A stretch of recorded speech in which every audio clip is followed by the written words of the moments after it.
dans Jean 16, le verset 8, le mot grec qui avait toute une panoplie, qui est traduit par convaincre. Amen. Donc je ne vais pas m'étendre. Donc en fin de compte, l'Esprit de Dieu, je disais, est une personne divine. Et lui, il est là pour créer un réquisitoire dans nos cœurs. Nous faire honte de ce que nous étions, les péchés que nous pratiquions. Et ensuite nous ramener à la consolation. Car c'est un juriste, c'est un avocat. Donc il a la fonction pour cela dans ma vie et dans ta vie, mon frère, ma soeur. Alléluia. Regardez le réquisitoire dans Acte 2 qu'il a créé dans le cœur le jour de la Pentecôte des disciples. Alléluia. Il est dit au verset 26, Acte 2, que toute la maison d'Israël sache avec certitude que Dieu a fait Seigneur et Christ ce Jésus que vous avez crucifié. Alléluia. Ça a été le réquisitoire du Saint-Esprit. Alléluia, de convaincre de péché, de justice et de jugement. Maintenant, dans le cœur de ces hommes et ces femmes, verset 37, après avoir entendu ce discours, ils eurent le cœur vivement touché et ils dirent à Pierre et aux autres apôtres, hommes frères, que ferons-nous?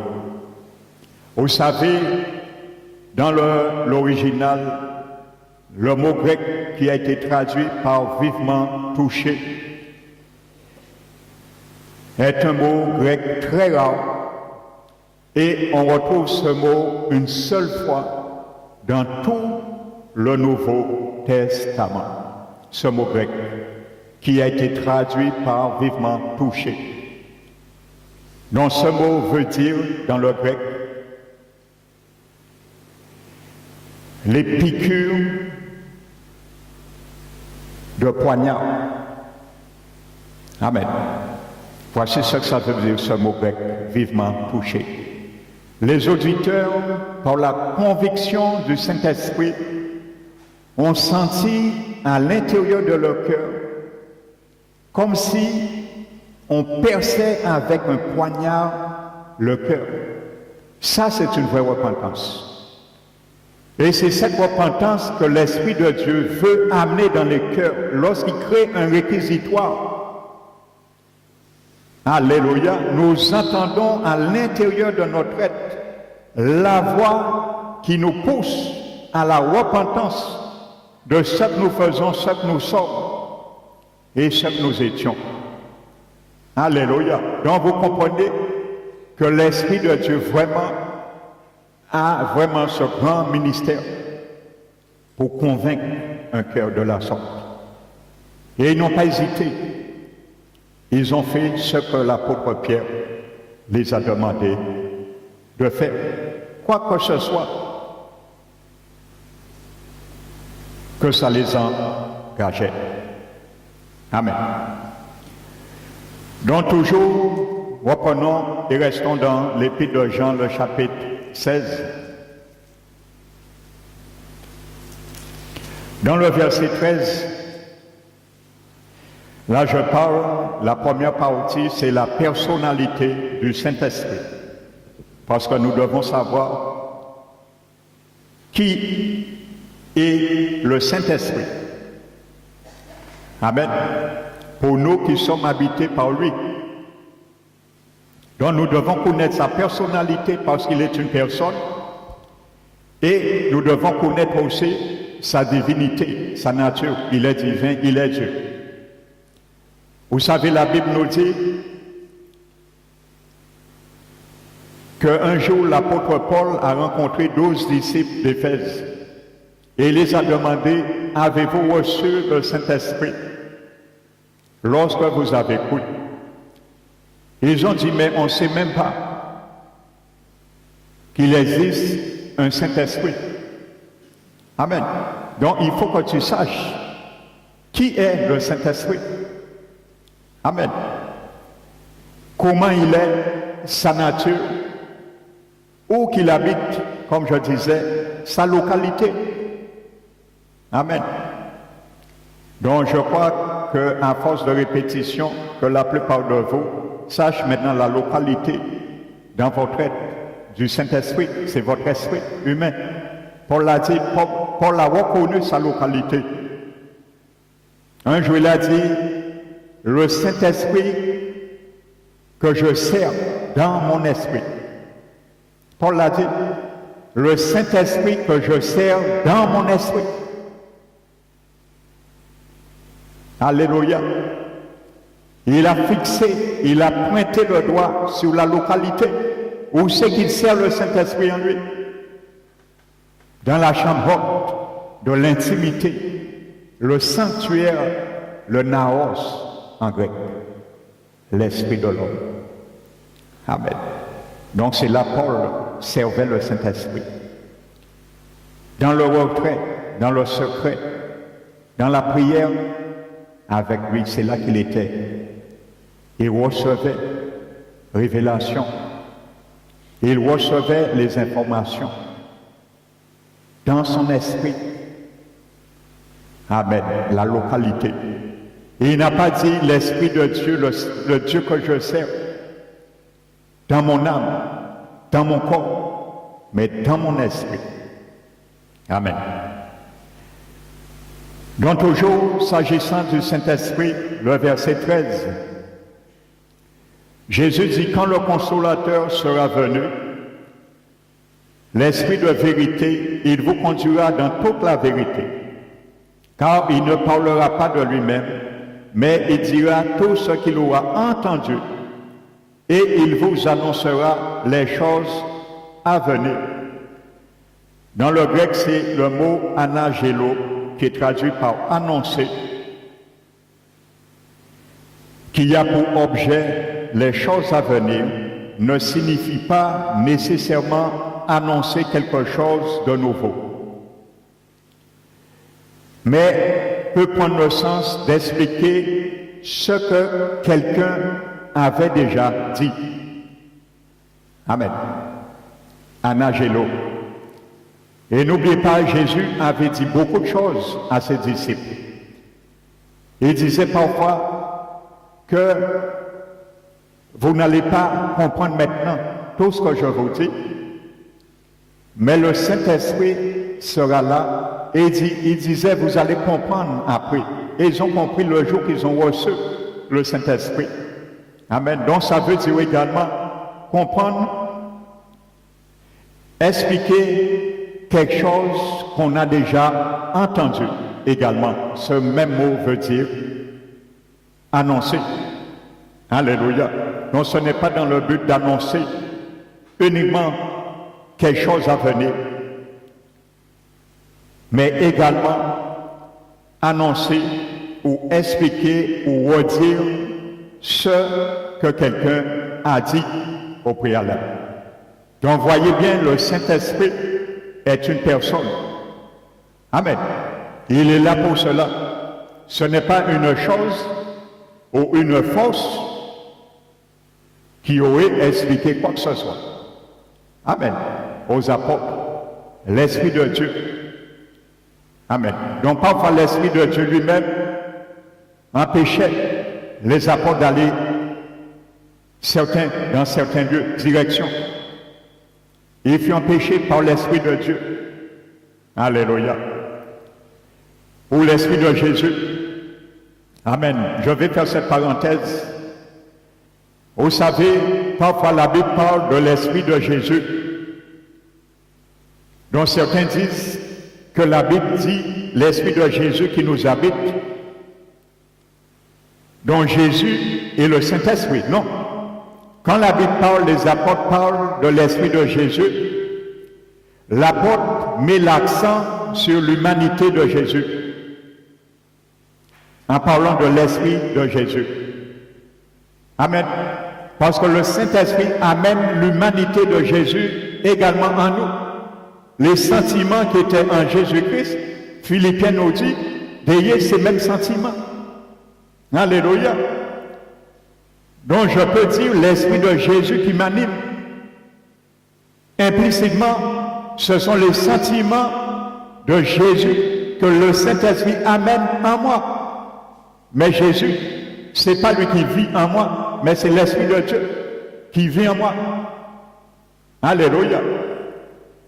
Donc c'est la même réalité. Vous savez, lorsque Dieu avait demandé à Moïse de faire l'onction composée pour oindre tous les ustensiles du tabernacle et que cette huile soit consacrée comme sainte, regardez bien, la Bible nous dit que Moïse devait prendre l'huile d'olive pure. L'huile d'olive pure, Néhémie nous dit que c'est une image du Saint-Esprit, nous le savons.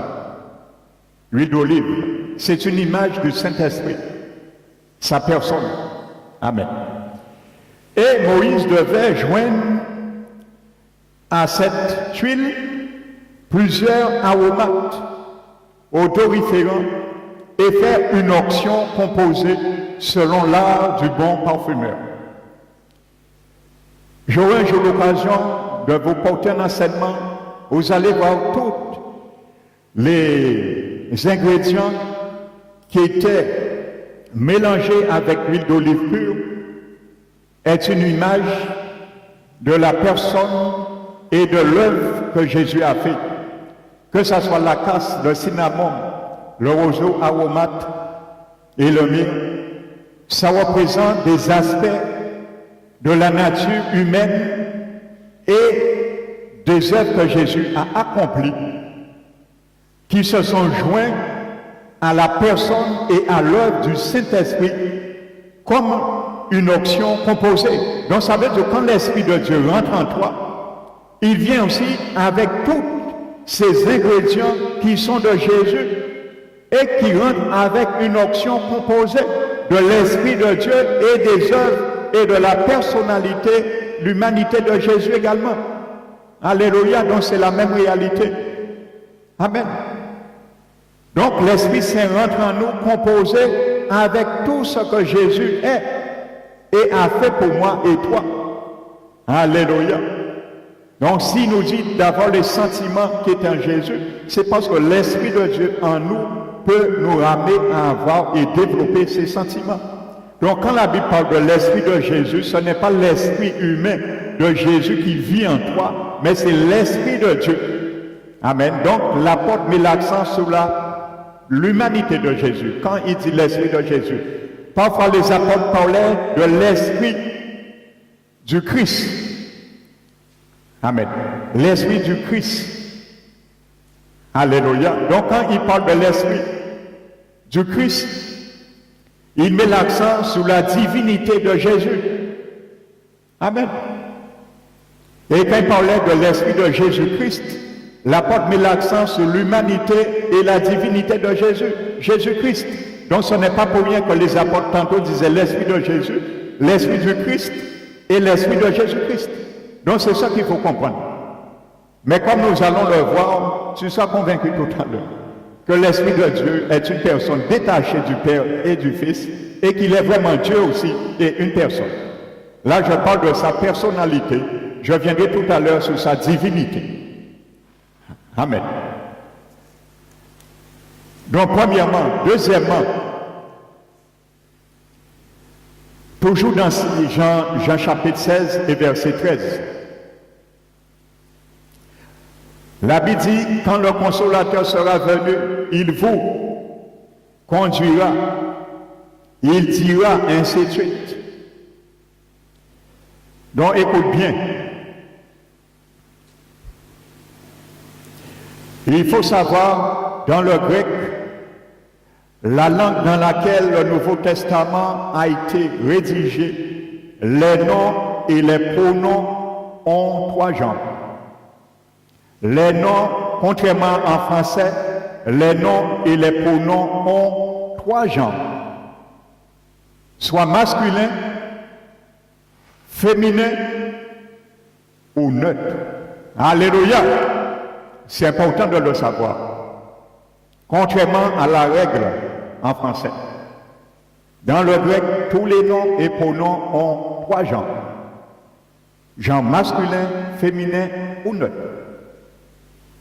Dans le grec, dans ce verset, dans l'original, c'est le pronom ékénos qui a été employé. Alléluia. Un genre masculin dans le grec ékénos. Alléluia. Donc ce n'est pas pour rien que le Saint-Esprit a inspiré le pronom masculin ékénos, qui prouve que l'Esprit est non seulement une personne, mais il est masculin. Il n'est pas la Vierge Marie. Alléluia. Il est masculin.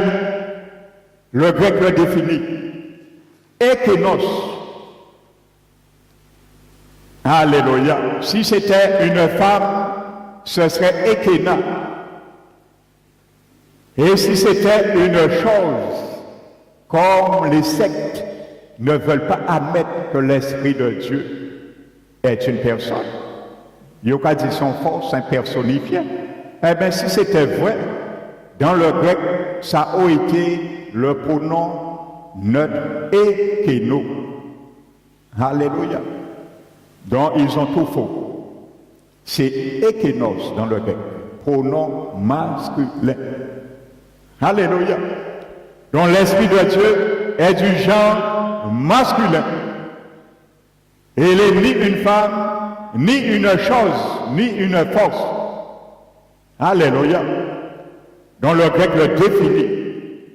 Clairement, c'est Ékénos qui a été inspiré comme pronom masculin. Amen. Jean 14, versets 16 à 18.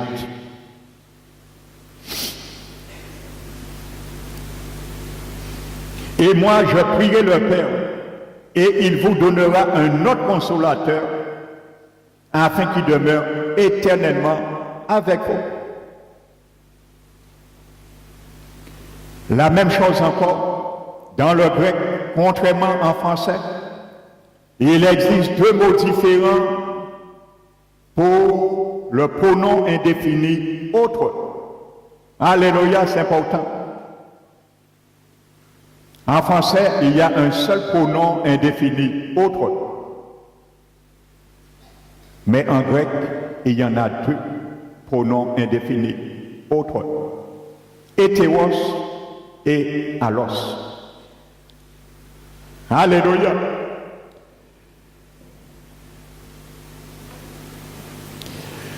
Lorsque c'est le mot allos qui est employé comme pronom indéfini, ça veut dire que c'est le même type, le même genre. Et lorsque c'est hétéros, ça veut dire un autre de genre différent ou un autre type. Alléluia. Donc dans le grec, c'est allos qui a été employé là, pour le Saint-Esprit. Ça veut dire littéralement que Jésus dit aux disciples que le consolateur, ce sera quelqu'un. Je vous ai dit dimanche que le mot paraklétos est jamais dans le grec employé et désigné pour une chose, toujours pour une personne. Donc Jésus disait, la personne, l'enseignant que je vais envoyer, il aura la même nature que moi, il aura le même genre que moi. Alléluia. Donc c'est ça que Jésus voulait dire par le vocabulaire allos au lieu de hétéros. Alléluia. Donc si l'Esprit de Dieu était d'un autre genre, d'une autre nature, Jésus aurait employé le mot hétéros, si c'était une chose, si c'était une puissance qui devait accompagner les disciples, Jésus, le grec, aurait utilisé hétéros et non alos. Donc ça prouve que l'Esprit de Dieu, comme je vous disais dimanche dernier, c'était l'enseignant qui devait remplacer Jésus. Parce que lorsque, à l'époque antique, il y avait un enseignant qui mourait, ses élèves, on les appelait disciples. Lorsqu'ils perdaient leurs enseignants, ils devenaient orphelins. Et Jésus a dit, moi, je ne vous laisserai pas orphelins, parce que je veux partir en chair et os. Et il est avantageux que moi, je m'en aille. Parce que je vais vous envoyer quelqu'un ontologiquement qui va vivre en vous. Et il va vous enseigner, il sera un enseignant expert aussi comme moi. Alléluia, il va vous rappeler les choses que je vous ai dit, que vous ne serez pas prêt encore d'accepter et de concevoir, mais il va vous les expliquer, ainsi de suite. Il sera avec vous dans le procès que moi j'ai commencé et prouvé que j'ai été le Seigneur et le Messie tant attendu. Et c'est ça que l'Esprit de Dieu a fait le jour qu'il est venu dans les disciples. Ils sont devenus audaces. La crainte qu'ils avaient a disparu le jour qu'ils ont reçu l'esprit de force, de sagesse, de conseil, de crainte de l'Éternel. Ils n'ont pas été pour le monde. Alléluia, ils ont été offensés. Avant de recevoir l'Esprit de Dieu, ils se cachaient. Ils ont été fait des portes là, barricades des portes là. Ils ont été payés au tuyau. Mais lorsqu'ils ont reçu l'esprit de force et de conseil, certes, l'Esprit de Dieu a en lui la dynamite. Alléluia. La puissance pour agir. Donc quand tu reçois l'Esprit de Dieu, tu as tout pleinement. Parce qu'il a en lui, en toi, il y a la puissance qui émane en toi, potentiellement. Alléluia, la Bible a dit. Amen. Par la puissance qui habite en nous, Dieu peut faire au-delà, infiniment, de ce que nous pensons, demandons. Alléluia.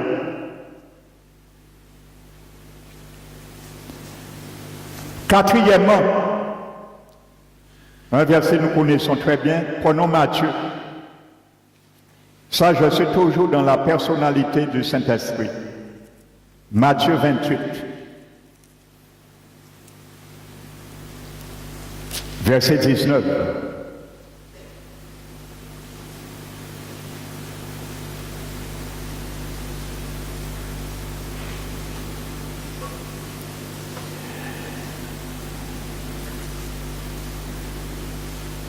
Jésus dit, allez faites de toutes les nations des disciples, les baptisant au nom du Père, du Fils et du Saint-Esprit.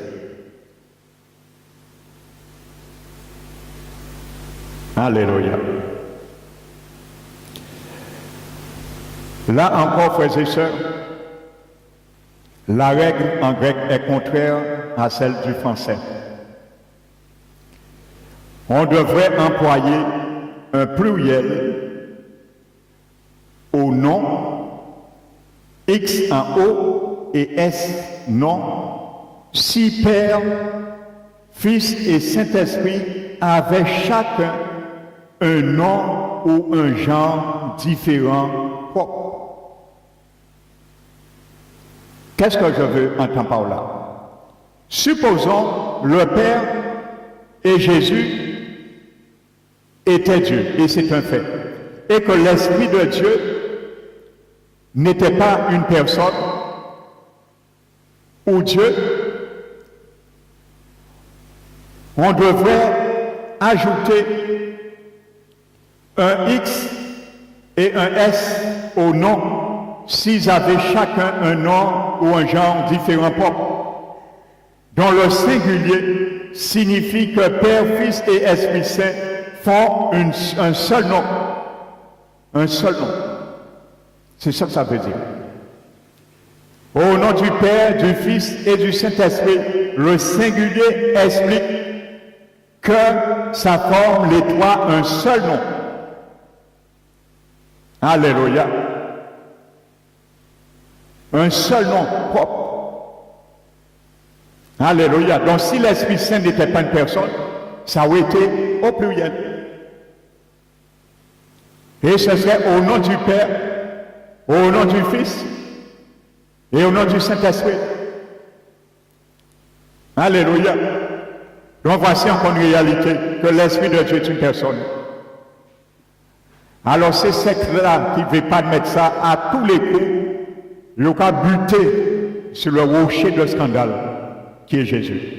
Pour eux, Jésus l'a dit, que ceux qui bâtissent, ils ont rejeté la pierre angulaire, la pierre de l'angle qui est devenue pour eux une pierre principale, une pierre d'angle, une pierre de scandale, parce qu'ils se percutent, et c'est ceux qui sont appelés à être. Ils vont se percuter un jour devant ce rocher, qui sera un rocher de scandale devant eux. Alléluia.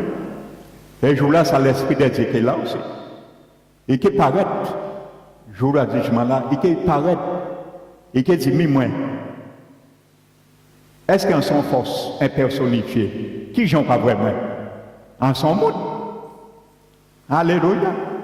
Vous savez, un serviteur, il a fait 4 jours et demi au ciel, il est passé par la mort, par une crise et un problème cardiaque, et il a séjourné avec son esprit, son âme au ciel pendant 4 jours et demi. Et cet homme a écrit son témoignage, il a dit au ciel, il n'a pas vu le Père, il a entendu, un moment donné au loin, la voix du Père, Dieu le Père qui parlait. Et on entendait le ciel entendait toute sa voix. Assis sur un trône, il a vu ses pieds seulement, mais il n'a pas pu voir son visage. Amen, la Bible dit.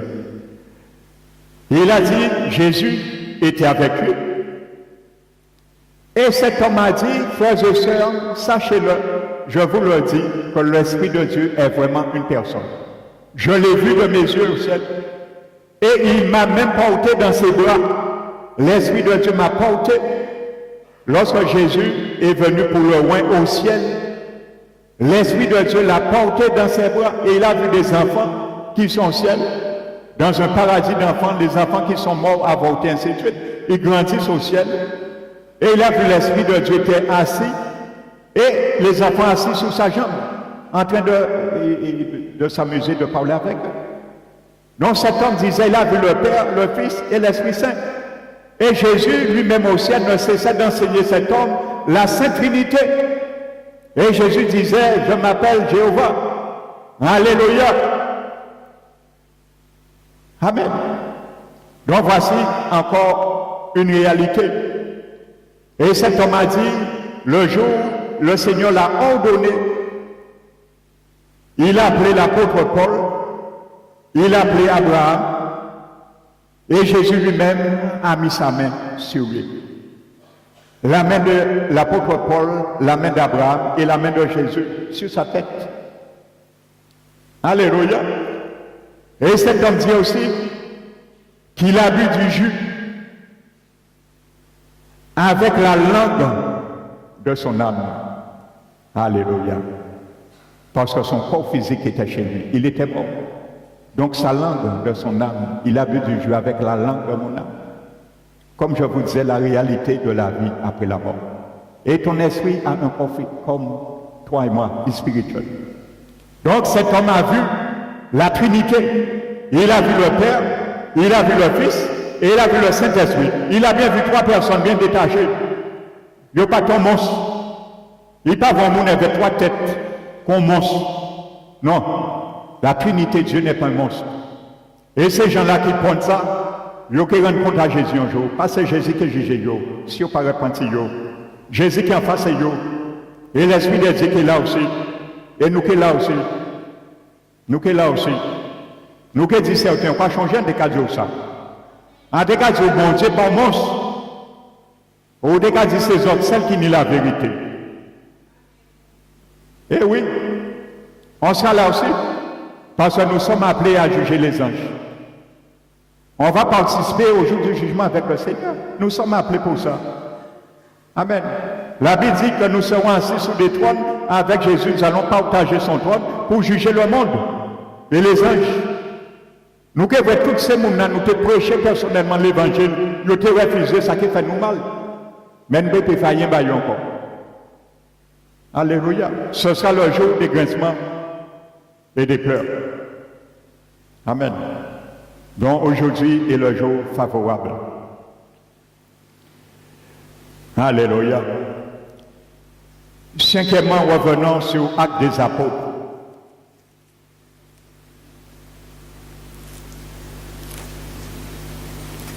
Le chapitre 2.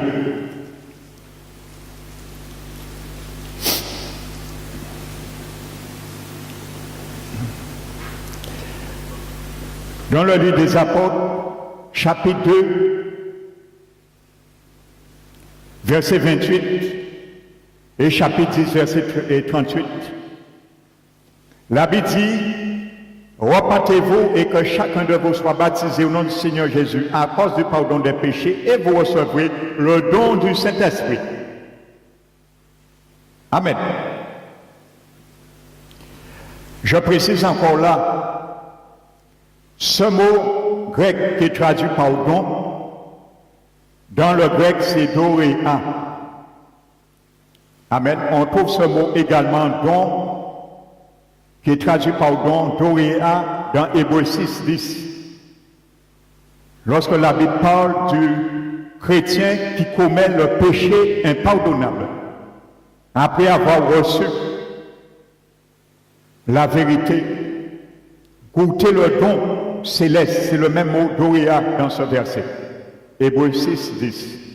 Dans le grec, ce mot doréa, sachez-le, est employé dans le grec pour deux personnes.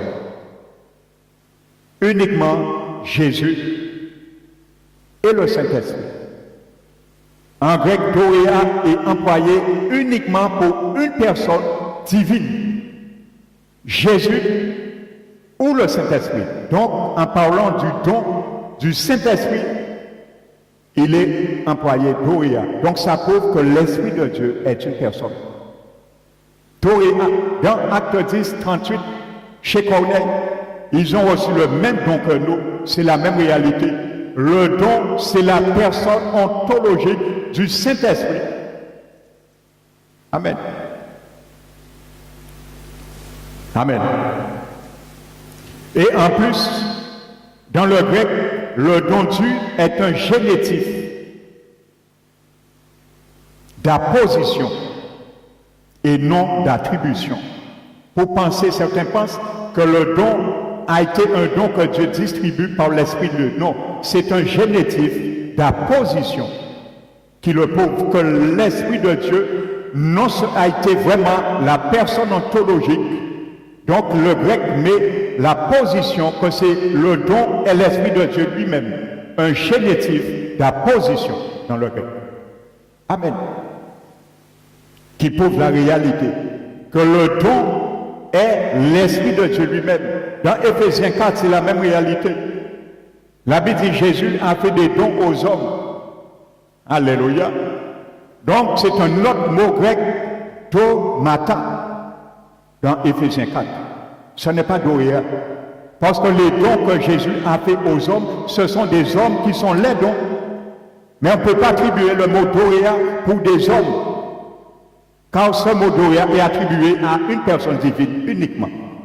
Donc dans Éphésiens 4, les dons, ce sont des hommes pour le ministère de l'Église, l'édification, les apôtres, prophètes, enseignants, et évangélistes et pasteurs.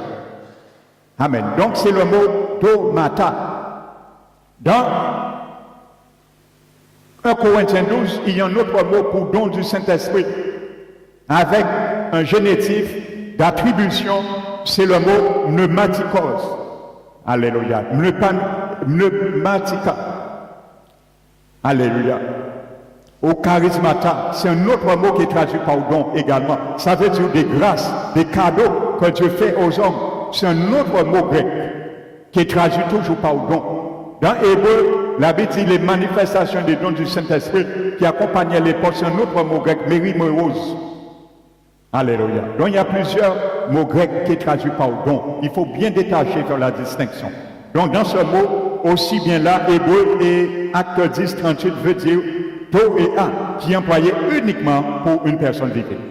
L'Esprit de Dieu et le Saint-Esprit. de Dieu. Amen.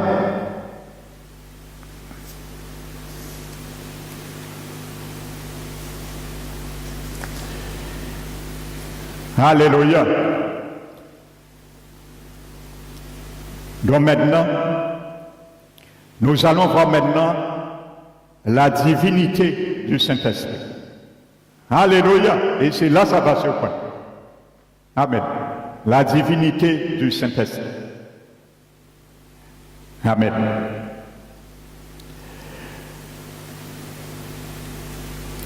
Je vais réserver cette partie dimanche prochain. Si je l'entame maintenant, nous avons eu la Sainte Seine. Je risque de terminer à 13h moins. Cette dernière partie, ça vaut la peine. Je vais prendre mon temps. La divinité du Saint-Esprit. Et vous êtes surpris de voir tant de passages qui appellent l'Esprit de Dieu, Dieu et Seigneur. Amen. Alléluia.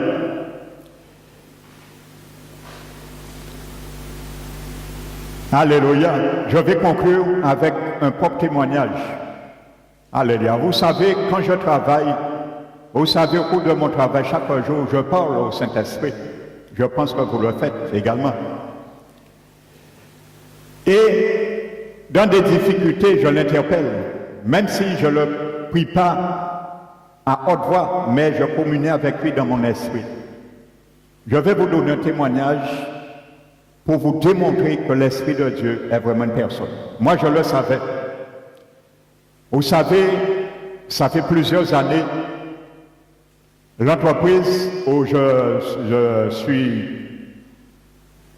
embauché, nous avions climatisé le lycée hôtelier du Gosier.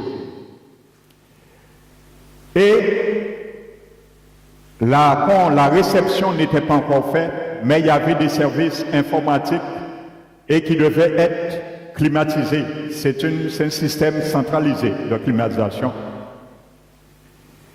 Et on m'avait appelé un jour en astreinte, c'était un samedi matin, et c'était pendant la période de la Noël, je me rappelle. Et il y a 2 centrales qui couvrent la charge du bâtiment. Les 2 étaient en défaut. C'était le deuxième groupe que l'entreprise implantait en Guadeloupe. Le prototype était à la CMT, la centrale thermique du Môle. Nous avions le prototype là. C'est uniquement qu'il y avait ce système. Les 2 groupes étaient en défaut. Et pour acquitter le défaut, il y avait un code. Et vous savez, ce code, il y a 6 boutons qu'il faut activer et appuyer acquittement. Donc je suis rentré, les 2 étaient en défaut. J'étais incapable de rien faire parce que je ne connaissais pas le code. J'ai essayé d'appeler à notre bureau d'études. Les ingénieurs qui ont conçu l'installation étaient à l'étranger. Ils étaient en vacances. Le chargé d'affaires, je n'ai pas pu le joindre. Le metteur au point, il était en voyage. J'ai pu joindre personne pour demander le code. Et il y avait un conducteur de travaux qui était avec moi. J'ai dit, bon, la seule alternative, je vais prendre la voiture et j'irai au moule. Je vais prendre dans le document le code pour venir acquitter. Vous savez, quand je suis rentré dans la voiture, je me suis souvenu que par la puissance qui agit en nous, Dieu peut faire infiniment au-delà de ce que nous comprenons, pensons ou demandons. Je suis ressorti dans la voiture. J'avais dit au conducteur de travaux de m'attendre, j'ai pour 1 heure. 1 heure et demie pour aller retourner. Je suis sorti, je lui ai dit, en cahier, c'est un dernier bulletin. Je suis rentré dans le local. Je me suis mis devant le premier groupe. J'ai prié, frères et sœurs. J'ai dit, Esprit de Dieu, je sais que tu es une personne divine. Et je sais que tu vis en moi. Tu sais, je ne prends pas ton nom vainement pour quoi que ce soit, mais tu peux me faire gagner 1 heure, 1 heure et demie. Je suis dans une situation, il n'y a que toi qui peux me faire gagner ce temps. Je lui dis, je lui demande ça en tant que signe supplémentaire qui le vraiment dans ma vie. De permettre que je rentre dans le programme pour acquitter le défaut. J'ai appuyé ma main, au nom de Jésus, j'ai appuyé ma main sur l'écran. L'écran est allumé. Défaut, vous pouvez maintenant acquitter le défaut. J'ai acquitté le défaut. Je suis allé sur le deuxième groupe. J'ai posé ma main. L'écran affiché, clavier déverrouillé. Vous pouvez acquitter le défaut. Le collègue, le conducteur de travaux, il était à mes côtés. Il dit, mais qu'est-ce qu'on fait là? Il m'a dit, qu'est-ce qu'on fait là? Je lui ai dit, pas faire rien. Frère, ça a surpris. Ils étaient là en train d'attendre. Quand je les ai dit, je vais faire un dernier essai. Ils sont là à attendre. Ils m'ont dit, qu'est-ce qu'on fait là? Je dis, pas faire rien. En manier seulement. Je dis, bon, ils étaient à de regarder, je dis, bon. Et frères et sœurs, je me suis réjoui. Vous savez, si vous mettez votre foi, le Saint-Esprit peut nous surpasser, frères et sœurs. Et ça, j'aurais pu donner d'autres exemples de la sorte. L'Esprit de Dieu est une personne. Il me l'a démontré et il me l'a prouvé ce jour-là. Je le savais. Amen. Je l'ai éprouvé. La Bible nous dit d'éprouver Dieu parfois. Alléluia. Nous l'avons, nous. Amen. Je ne prends pas son nom à n'importe quel moment. Je ne vais pas dire l'Esprit de Dieu à n'importe quel moment parce que je sais qu'il peut le faire. Esprit de Dieu, je suis fatigué là. Et fait la table s'approcher pour mon repas. Viens, non. Il peut faire parce qu'il dit, moi, capable de faire 4 pas et il prend plat, moi. Et voyez. Donc, il ne faut pas exagérer. L'Esprit de Dieu, il ne faut pas le faire comme un joujou dans nos mains. Amen. Mais ce que nous ne pouvons pas, nous pouvons faire à lui. La Bible dit, il est là. Il est un consolateur. Il peut intercéder en notre faveur et accomplir des choses. Alléluia. Donc, je réserve sa divinité pour dimanche prochain. Amen. Que le nom du Seigneur soit béni et glorifié. Nous allons nous mettre debout, frères et sœurs.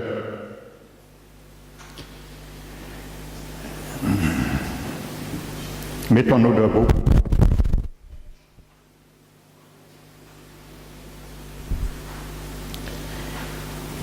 Père très saint, merci mon Dieu. Merci pour ce don que tu nous as fait, Seigneur. L'habitation de ton esprit qui vit en nous, Seigneur. Qui est là, Seigneur, jusqu'à ton avènement pour permettre que nos cœurs soient enracinés et fondés pleinement dans ton amour, que tu as répandu par lui-même dans nos cœurs, Seigneur. Merci, Père, pour tes révélations. Merci de nous avoir montré, démontré, confirmé que ton esprit est une personne divine. Tu nous le démontras dimanche qu'il est Dieu également et qu'il n'est pas une force, une chose, ce qui blasphème à toi. C'est lui que tu as envoyé, délégué pour bâtir, construire ton église primitive. Et c'est lui encore qui a cette charge ministérielle à l'église finitive. Quand tu viendras chercher ce troupeau dont ta main conduit actuellement. Merci encore, Père, c'est un jour favorable de te remercier pour son séjour dans nos vies. Car nous sommes ce tabernacle, cette arche d'alliance que nous te portons, Seigneur, au-dedans de nous. Partout où que nous allons, nous pouvons t'adorer en esprit et en vérité. Car tu te déplaces et nous nous déplaçons avec toi, Seigneur, Esprit de Dieu. Nous sommes un vase de terre qui te contient et nous sommes heureux encore de le savoir et de l'être, Seigneur. Je te prie encore ce matin pour tous ceux et celles qui visitent ce lieu, qui n'ont pas encore goûté ce don, le don du Saint-Esprit, les habitant leur cœur, résidant leur esprit, pour qu'ils puissent vraiment, Seigneur, à bénéficier de ce délice éternel qui est gratuit, mon Dieu. Car tu as dit dans ta parole que si nous n'avons pas l'Esprit de Dieu, nous lui appartenons pas. Merci encore, Père. Nous te remercions pour toutes choses. Dispose nos cœurs, dispose nos pensées, dispose nos actes, dispose nos paroles, afin de ne point attrister vainement, inutilement, ton Esprit Saint qui habite en nous. Car il veut, Seigneur, l'obéissance totale. Car lorsque nous obéissons à sa voix, nous obéissons à notre Seigneur Jésus et nous glorifions le Père. Renvoie-nous avec ta paix. Renvoie-nous avec la conviction que nous pouvons toujours, Seigneur, l'interpeller dans les moments difficiles, car il a des oreilles, il a une voix et il a des yeux. Merci encore, Père. Nous t'élevons, nous te glorifions et nous te bénissons au nom de notre Rédempteur, Jésus-Christ. Amen.